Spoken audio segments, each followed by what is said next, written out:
दोस्तों, क्या यह सच है कि जिंदगी में जो कुछ भी होता है वह अच्छे के लिए होता है?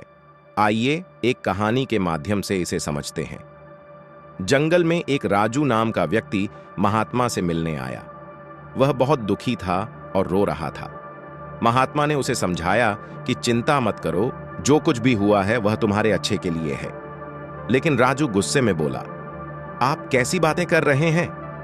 महात्मा ने राजू के उदास चेहरे को देखा और उससे पूछा कि उसे क्या परेशान कर रहा है। राजू रो पड़ा और बोला, मेरे जीवन में सब कुछ गलत हो रहा है।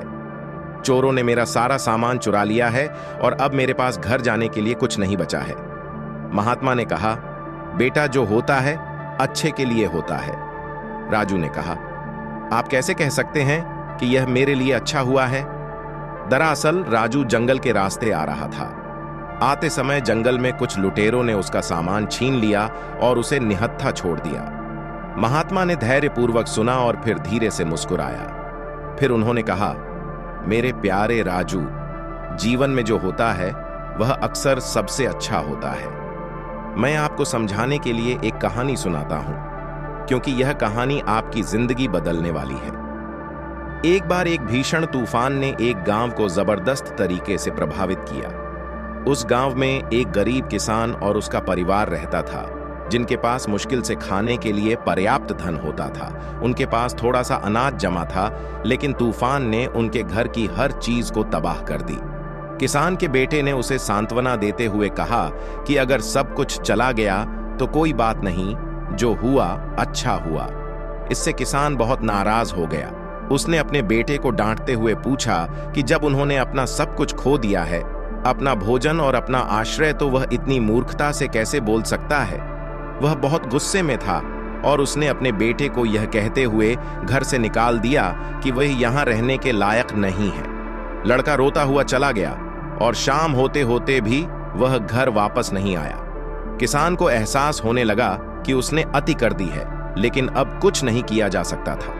अचानक एक नाव आई और उसमें से लोगों ने उस गांव के ग्रामीणों को बचाना शुरू कर दिया।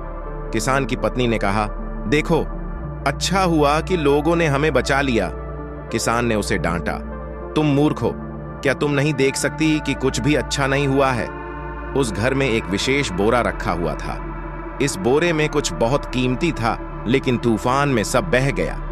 किसान की पत्नी ने पूछा, उस बोरे में क्या था? किसान ने जवाब दिया, अगर वह अभी भी होता तो मैं तुम्हें बताता, लेकिन अब क्या फायदा, समय धीरे धीरे बीतता गया। किसान ने लोगों से मदद मांगनी शुरू कर दी और धीरे धीरे अपना जीवन जीने लगा। लेकिन यह काम कब तक चलता? इस साल खेतों में अच्छी फसल भी नहीं हुई। वह बहुत चिंतित और परेशान था। उसे नहीं पता था कि अब क्या करना है। एक शाम वह अपनी पत्नी के साथ बैठा था, क्या करना है इस पर चर्चा कर रहा था। तब उसकी पत्नी ने कहा, चिंता क्यों करते हो?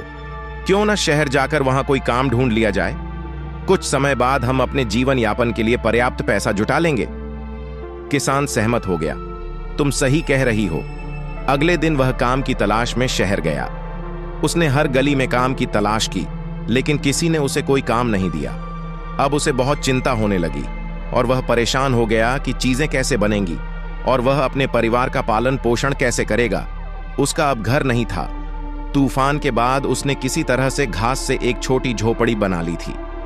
एक दिन किसान खेत में अपनी फसल देख रहा था। इस साल फसल भी अच्छी नहीं हुई, इसलिए वह चिंतित था कि इस साल भी फसल ने मेरी मदद नहीं की। मेरा बेटा भी घर छोड़कर चला गया। अब मैं बिल्कुल अकेला महसूस कर रहा हूं। उसके ऊपर से वो कहता है कि जो हुआ अच्छा हुआ। वो कैसे कह सकता है? उसकी पत्नी उसे समझाती है और पूछती है, क्यों तुम बेवजह परेशान हो रहे हो? वो उसे कोशिश करने के लिए प्रोत्साहित करती है और कहती है कि कुछ ना कुछ तो होगा ही। घर बैठकर रोने से तो अच्छा है। किसान अपनी पत्नी से सहमत होता है और अगले दिन फिर से काम की तलाश में निकल जाता है। वो बहुत कोशिश करता है, लेकिन फिर से निराश होकर लौट आता है, क्योंकि उसे कोई काम नहीं मिलता। निराश होकर घर लौटते समय रास्ते में उसे एक महात्मा मिलते हैं। उन्होंने उससे पूछा कि तुम इतना परेशान क्यों हो? किसान ने संत को सब कुछ बता दिया। उसने कहा, तूफान में मेरा पूरा घर बह गया। मेरे पास खाने के लिए अनाज नहीं है। और रहने के लिए छोटा सा घर भी नहीं है। मेरी पूरी कोशिशों के बावजूद मैं मुश्किल से गुजारा कर रहा हूं। महात्मा शांति से बोले, तुम इतने परेशान क्यों हो? किसान ने बोला, परेशानी की ही तो बात है, बल्कि उस दिन मैंने अपने बेटे को गुस्से में डांटा था और तब से वो घर छोड़कर चला गया है। संत ने सिर हिलाया और कहा, इसलिए मैं कहता हूं, जो हुआ अच्छा हुआ। किसान फिर गुस्से में आ गया और बोला, तुम भी ऐसे कैसे कह सकते हो? मैं बहुत परेशान हूं, मैंने सब कुछ खो दिया है, मेरे पास खाने को कुछ नहीं है और मेरा बेटा भी घर छोड़कर चला गया। इसमें अच्छा क्या हो सकता है? सब कुछ बुरा ही बुरा है। महात्मा ने जवाब दिया, धैर्य रखो, तुम्हारे सवालों के जवाब समय के साथ मिल जाएंगे, चिंता मत करो। फिर महात्मा वहां से चले गए। किसान को पछतावा हुआ कि वो महात्मा को कुछ नहीं दे सका, लेकिन वो उस रात सोचता रहा कि आखिर जो होता है अच्छे के लिए कैसे होता है। कुछ दिन बीतने के बाद अच्छी बात यह थी कि किसान की किस्मत अब बदल रही थी। पहले की तरह उसकी हालात इतने खराब नहीं थे। एक दिन जब वह काम की तलाश में नगर में निकला, उसे एक बड़े सेठ के घर में काम मिल गया। सेठ बहुत दयालु थे और उनके घर में पैसे की कोई कमी नहीं थी। सेठ ने किसान से कहा, अगर तुम्हें किसी भी चीज की जरूरत हो तो बताना, यहां बगल में एक मकान खाली पड़ा है, तुम वहां रह सकते हो। किसान ने विनम्रता से जवाब दिया, नहीं, मैं आपकी मदद के लिए बहुत आभारी हूं, मुझे वहां भी ठीक है। सेठ ने किसान को अच्छी तनख्वाह पर काम पर रख लिया। अब किसान और उसकी पत्नी दोनों बहुत खुश थे। अगले दिन रात को जब किसान और उसकी पत्नी सोने जा रहे थे, तभी दरवाजे पर एक लड़के ने दस्तक दी। जब उन्होंने दरवाजा खोला तो देखा, किसान हैरान रह गया जब उसने देखा कि दरवाजे पर एक लड़का लंबी चादर पहने और बड़ा बैग लिए खड़ा था। किसान को समझ में नहीं आया कि यह लड़का कौन है। लड़के ने कहा, पापा, मैं तुम्हारा बेटा हूं। किसान चकित रह गया और सोचने लगा कि यह कैसे हुआ। लड़के ने कहा, आपने अपना घर बदल लिया, लेकिन आपने हमें बताया नहीं।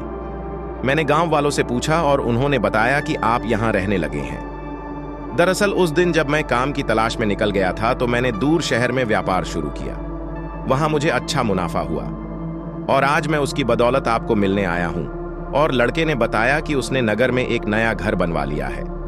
किसान खुशी से कूद पड़ा और उसकी समझ में आ गया कि लड़का सही कह रहा था।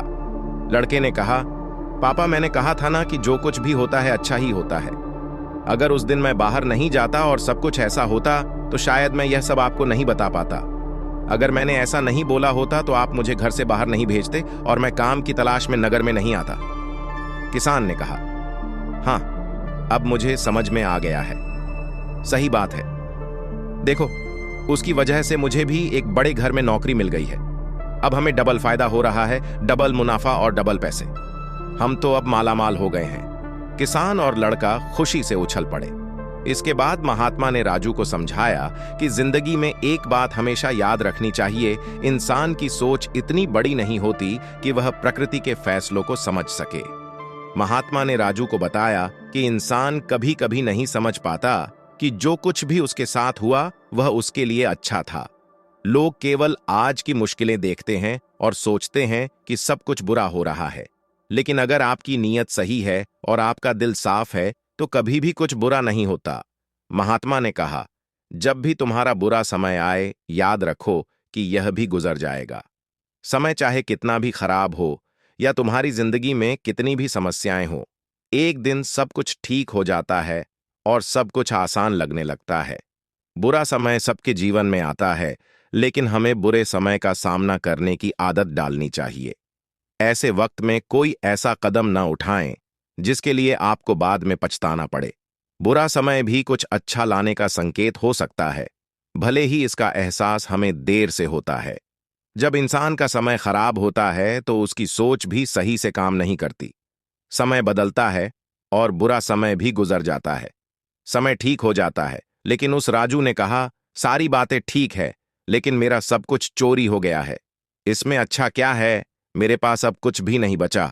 मैं घर कैसे जाऊंगा? महात्मा ने जवाब दिया, दरअसल मुझे जंगल में एक चमत्कारी पत्थर मिला था। इसे लो, तुम इसे नगर में बेच सकते हो। यह मेरे किसी काम का नहीं है और मैं इसका उपयोग नहीं कर सकता। राजू ने समझा कि अगर उसकी चीजें चोरी नहीं होती और उसके साथ इतना कुछ नहीं हुआ होता तो उसे यह पत्थर नहीं मिलता। वास्तव में वह पत्थर एक पारस पत्थर था, जिससे हर लोहे की चीज सोने में बदल सकती था। अब राजू भी अमीर हो गया और बेहतरीन जिंदगी जीने लगा। दोस्तों, अगर आपको यह कहानी पसंद आई हो तो कृपया इस वीडियो को लाइक करें। ऐसी और कहानियों के लिए हमारे चैनल को सब्सक्राइब करें। हम अगले दिन एक और प्रेरणादायक कहानी के साथ आपसे मिलेंगे। धन्यवाद।